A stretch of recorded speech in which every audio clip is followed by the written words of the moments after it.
Hi guys, welcome back to the Averity Insurance Podcast. Your favorite hosts, Louis and Natalie, my beautiful partner. So you guys know we are getting married in less than 3 weeks. Don't get nervous. 2 weeks now. A little over 2 weeks. So we're getting the ball rolling, almost done with that. And so this episode, what we're going to be going over pretty much is going to be open enrollment. Open enrollment is here. Yeah, the upcoming changes, everything that you guys need to know and stay up to date. So let's get right into it, okay? Yeah. So I don't know if you want to touch base a little bit about how the prices have changed as far as, open enrollment, as to why also the plan prices are changing. Yeah, so there's been a lot of speculation as far as like what's happening, the government shutdown. There's just so much going on. Every day you always see something crazy on the news with the government. And essentially what's happening is that the government wants to cut expenses on the Affordable Care Act. If those of you that don't know, Affordable Care Act was established by President Obama in 2013. And basically what it does is it subsidizes health insurance. So the government is essentially helping you pay for your health insurance. Right. So and that goes based off your income. So the more that you make, the more that you have to pay. The lower that you make, the lower that you have to pay. Right. And for this upcoming year, for 2026, if whenever you're watching this video right now, we're currently in a government shutdown. So right now, all of the federal funding and stuff like that, they're cutting back on it. Mm-hmm. And in pre-COVID times, this was the normal. Yeah. This was the normal. It wasn't that $0 plan or the $10 health plan. Like, that didn't exist. Right. When COVID came around, they started giving what's called enhanced premium tax credits. Right. So that's when insurances really got affordable. You started seeing those $0 plans more frequently, $0 silver plans at that, because you can still get a bronze for $0, but the silver plans were now also $0 as well, and only certain ones. And then based off of that enhanced subsidy, people got used to that. Yeah. They got used to paying $20 a month, $15 a month, and now with this government shutdown and the federal cuts and all that stuff, it's really going to be increasing the prices once again into how it originally was. Right. And people, and it's essentially like not as expensive. The ACA was established to make insurance more affordable. Right. The real prices, the real cost of these plans, the whole cost of an actual insurance plan is anywhere between $400 to even $800 per person per month. So to make things, as simple as possible, ACA was established so that the government can kind of help you pay for that. Like Luz was saying, the more you make, the more you pay. Essentially, let's say you tell the government, hey, I earn $30K, I earn, $50K a year. Based on that income that you tell them, they're going to give you a subsidy, a tax credit, an assistance, an allowance per se to help you pay for that monthly premium. So if it was $400 based on your income, let's say they're helping you with $300, now you're paying, $100 difference. Right. Whereas when COVID came around, because people needed more financial help, right? They enhanced those subsidies, so they were giving more. So let's say the price of the plan was $400, now they were giving out $400. So, there's nothing left to pay because they're covering everything, which is why what Louis was explaining, they were $0 plans. Right. But it wasn't that they were $0, it's that the government was covering the whole thing. Right. So now, because of our president's lovely cuts, now it's not going to be so much help that they're giving out, they're cutting back. That's what they're cutting back on. So now people are going to have to pay more of their part. And it's not that it is going up in price, but nonetheless, it's still not as expensive as the full price of the plan. Right. Because let's be real, who's going to be able to afford a $400, $500 monthly health insurance plan, especially earning 40 or 50K a year? Right. Most of the time, at that point, people just go with that insurance. They take the risk.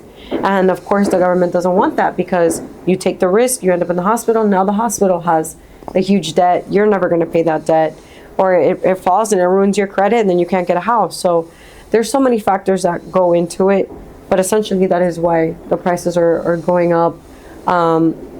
Those of you that don't know, there's bronze plans, silver plans, gold, and platinum. So they go by tier. So a lot of people had bronze or silver for as little as $0, $5, $10. Those same plans are going to be going up to 30, 40, 60, depending 100. on, and all that's based off your age or your income and all that stuff. So it really, you know, Right. this is going to be the new normal. Yeah. You know, It was the normal. It was the normal, and it's just coming back. So, Yeah. you know, at the end of the day, like Natalie was saying, not everyone is going to be stuck with, going to stay without insurance. Of course, if it's astronomically expensive, we completely understand. That's why, at least working with us like a Verity, we have different options. You know, if you don't want to do a marketplace plan, there's private plans, there's telehealth plans that you can only use for telehealth. So the idea is to not stay without nothing either. Right. You know, right, because staying without nothing is also a huge it's also risk. it's more risky than anything. There's plans out there even for people that, let's say, they don't ever go to the doctor, they just want to protect themselves, God forbid, like of an emergency, a fracture, a fall, an accident. Those plans exist. They're super cheap. They're not a full health insurance, but again, it's better than having nothing. Right. Because we already know, just stepping into the ER, even if it's for a little tiny cut on a paper cut on your finger, $2,000. it's easily like $1,000 just for like the room and board, just for the IVs, for the Tylenol. And that's not if they want to do an X-ray on you and make sure that you're. That's not if they want to do any tests, exactly. So, being without insurance is also, you know, it's very, very risky. But also just coming back into terms that this is the usual. This is technically what it was supposed to be. COVID, crazy enough, was almost 6 years ago, which is absolutely crazy to say that it was almost 6 years ago. It felt like it was not even that long ago. It felt like it was like last year or something. But these enhanced subsidies, they've been speaking about doing away with them for quite a few years now. I'm actually surprised that they even lasted this long. But now is the year. You can thank President Trump for that. And we're not even going to get into politics here. That's not what this is about. But that's what they're doing. They're removing the healthcare subsidies, making them lower, so people are just going to have to pay more, less date nights, less splurging on Shein, less splurging at the mall, and just be a little bit more wise with your budgeting. And come to terms with that's the cost of health insurance. And especially if you're a frequent flyer that uses insurance, that goes to see doctors, that goes to see and get their medication. It's a necessity. It's not a luxury. It's not a luxury. Yeah, you need it, and you need to protect your finances. You need it overall. You know, it's not like you're going to be without it. You know, and yeah, I mean, as far as, you know, tax credits and all that stuff, that's going to be the normal. And unfortunately, it is what it is. Fortunate enough, you still get access to it. You know, it's not like it's going to be completely away either. So, you know, it's all about just, like Natalie said, budgeting yourself and making sure that you can afford it, and then finding a plan that actually works for you. Right. You know, you're not going to go and pay. I saw that I was actually quoting somebody, just kind of playing with the you know, now that the plans, that we got a sneak peek of the plans yesterday, and there are technically still some $0 plans. They're just obviously not the best. I wouldn't put myself or somebody who actually may use it on it, but those are like, you know, catastrophic plans. It's still better than having nothing.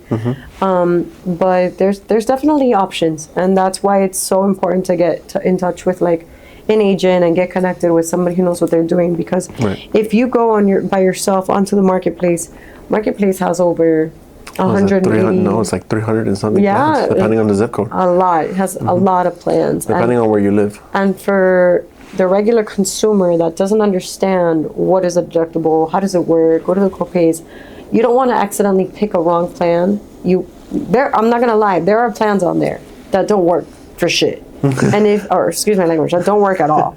And if you don't know what you're looking for, if you don't know what you're choosing, you might just end up on one of those plans. Right. And then that's where the downside comes in, because once you pick that plan, you're stuck with that plan unless you qualify for a special enrollment period. Whether you moved or you're pregnant or you lost your job or got a job, whatever it is, you have to pick once, and then if you qualify, that's when you can change. You know, it's not like, oh yeah, I could change anytime throughout the year just because, like, no, it doesn't work like that. You know, you gotta have to actually have a qualifying life event, and then you can make that change. Marketplace is really tightening up on those rules. Before, it was very easy to switch someone because of whatever reason, but nowadays, they've gotten so in touch with those regulations, as it's pretty much should be and always been, but so much so that if you want to switch plans in the middle of the year, you actually have to submit proof of there being some sort of qualifying life event. So it's just willing to adapt. For agents out there that, you know, if you're an agent and you're watching this, it's just a matter of adapting to the times. Insurance is a necessity. Health insurance is a necessity. And we always use the example of if you pay $300 for your car insurance, why wouldn't you pay 50 or 60 bucks for your health insurance, or even 100 bucks for your health insurance? Your health is more important. And those of you that don't know, a visit to the doctor, just a primary doctor's office, is easily 100 to 150. Just to speak to the doctor. Just to speak to the doctor for 15, 20 minutes. Yeah. And then a visit to a specialist, so an OBGYN, a cardiologist, any type of ologist, is $400 to $450 without insurance. So it's not the insurance that is a scam. Healthcare is expensive. Like healthcare in this country. Especially in this country. Healthcare is really expensive. Yeah. You can maybe get by with, discounts on medication, GoodRx, paying out of pocket for little things like that. But hey, a lab panel? If you've ever gotten a lab panel without insurance, you know that it's like $1,000. I remember earlier this year, you went and you did your labs, and then we got a bill from the company. Yeah, and it was like $1,200. Remember that they charged you? Yeah. And that was before insurance covered you. Yeah. But $1,200 for just a CBC panel. Yeah, just blood like a wellness panel. Urine, and that's it. This is crazy. And you can always, everything is negotiable. You can always call the lab company and all these places and try to negotiate and talk it down. But it's just the fact of what it is. Healthcare is expensive. These doctors get paid well, and that's just what it is. It's just a cost of healthcare. So health insurance is an absolute necessity. We just have to adapt with the times. If you're an agent, I don't think it should affect you so negatively. It only will allow, if you allow it to affect you negatively, it will. Yeah. But there are people out there that will pay. There are people out there that need to go to the doctor, that understand the importance of and they need to insurance. understand that it is what it is. Yeah. You're not the one, especially for those agents out there, you're not the one that sets these prices. Yeah. You go based off of the information that they give you. Right. You plug it into the computer, and that's your price. Exactly. If anyone tells you, I can get it lower, that's BS, because it doesn't exist. Right. Okay. Because every especially agent, right now, if they're doing what they're supposed to be doing, if they're doing things the correct way, I will get the same price that Louis will get. Our other agents will get the same price that we will get. Now, if someone out there is, like Louis said, offers you something cheaper, it's because they're probably quoting you with less of an income, and that's probably going to put even then now, the less of income, you're going to get it cheaper, but you're going to get a penalty. And then that's also something that is going to change for next year. This year, depending on your income, if let's say you make an X amount, they only charge you, I think it's a small percentage. Things like max is 25% of whatever the excess tax credit that they gave you based off that income. Next year is not going to be like that. So if your income's off, and you're off, by a lot, you're going to have to pay back all of the excess subsidy that they gave you. Right. So that's going to be even larger penalty than what it would have been this year. Yeah, let's explain that penalty really quick, because I feel like a lot of the times people get misled and they don't understand where that tax penalty came from, because the accountant isn't going to tell them, because they really kind of don't know either. So like we were saying earlier, the application goes based on your income. And they provide you, the government's going to provide you, ACA provides you a subsidy, tax credit to help you pay for this, right? So Louis is the government, I'm the consumer, I'm signing up for a health insurance. I say, Louis, government, I need $300 a month to pay for my health insurance based on my $50K of income. Louis says, okay, I'm going to give you $350 a month to help you pay for your health insurance. At the end of the year, I go, well, Louis, I actually made double that income. I made 60 grand. I didn't, or what did I tell you earlier? 50 grand, whatever. I made 100 grand. I didn't make 50 grand. I made 100 grand. Louis, the government is going to say, all right, well, I'm going to need some of that money back. So that's where that penalty comes from. It's not that ACA sucks. It's not that the government sucks. It's not that, to each their own, your opinion is valid, but it's not that that penalty came out of nowhere. That's where the penalty came from you being misquoted on the application the entire year. Right. And that's why we tell our clients it's so important that you update us if there's a change. Right. It's so important that you update your agent if there is a change in your job, if you get a promotion, if you get a demotion, if you change jobs, if you get a lost your job, you gained a job, lost your job, exactly. 2 jobs, 3 jobs, whatever it is.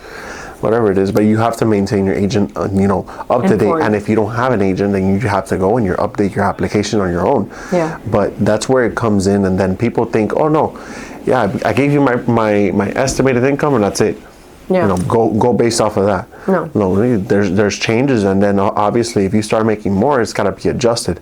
Yeah. If your job starts offering you health coverage, okay, what health coverage are they offering you? What's the benefits? How much are you going to pay? Is it worth to stay on the marketplace, or do you have to, or is it better to stay on your group insurance? It all depends on everything. So, I think it's just a matter of fact of balancing out, weighing out the pros and the cons of what's better for you, what's a better plan for you. And just getting educated and understand, like, if you're going to be involved in a program, ACA is a program. If you're going to be in the program, get involved again, get informed, understand it. What is the tax credit? How does it affect me? Because Uncle Sam ain't nothing to play with. The IRS is not something to play with. Yeah. And if you don't keep your agent or you don't keep your application up to date, you will get a penalty. And those penalties are owing the IRS money. Right. And again, IRS is not something to play with, and we don't want none of our clients to get penalized. That's the worst feeling, because even though I did my part of reaching out every quarter, asking them, hey, has there been any updates? People will still fail to communicate. Yeah. And as an agent, it is what it is. As an agent, you just have to do your part of making sure that you let the client know it is their responsibility, because you don't read minds. We can't just assume that you got a promotion. It's up to the client to let the agent know, or the client to just call the marketplace and let them know that they got an increase in income. And if you get an increase in income, your premium is going to go up. If you get a decrease in income, your premium is going to go down. So it's all, it balances out, but the most important thing is staying updated, staying informed, staying educated, and picking a plan that works best for you. That's kind of like what it really boils down to. Just make sure that when you're shopping around for your plans, ask your agent, tell them about your usage. If you're going to go once a year, if you're going to use it often. Your medications, your doctors. Yeah. How many times in one of our last few videos, we talk about how important it is to check your doctors and check your medications. You want to make sure that those are covered, because once again, you pick the plan one time throughout the year, you can't change again. Yeah. So make if sure. If your agent is not asking you about your doctors or medication, you need to get a more qualified agent. And it is what it is. Like it's not only about the price, and especially you as an agent. If you're an agent and you're not asking these questions, it's only going to come around and bite you later. Yeah. Because you didn't do a due diligence. You want to sell them a $0 plan, by all means. That's going to come with a headache after that. Yeah. And that's why we always tell our agents, hey, look, you can put them on a $0 plan by all means, but you better do your due diligence, check all their doctors, check their medications, and then that's it. Yeah. But you always want to offer them something good. I'd rather offer them something good and maybe a little bit more expensive. Quality. Better quality than thinking about the quantity and how many I can get quick. No, it doesn't work like that. Yeah. Because there's plans out there, like Natalie said earlier, that just don't work at all. The company sucks. Yeah. I'm not gonna say who, but the people sell it because, this company's giving me a bonus for this year. Yeah. And I've seen it. Yeah. I've seen it. Their agents work like that. Agencies work like that, and you're doing a disservice to the client. It doesn't make any sense to enroll someone into a plan that doesn't work for them, and then you're causing them a headache in the future. Yeah. And how many times have we said it in the past few videos as well?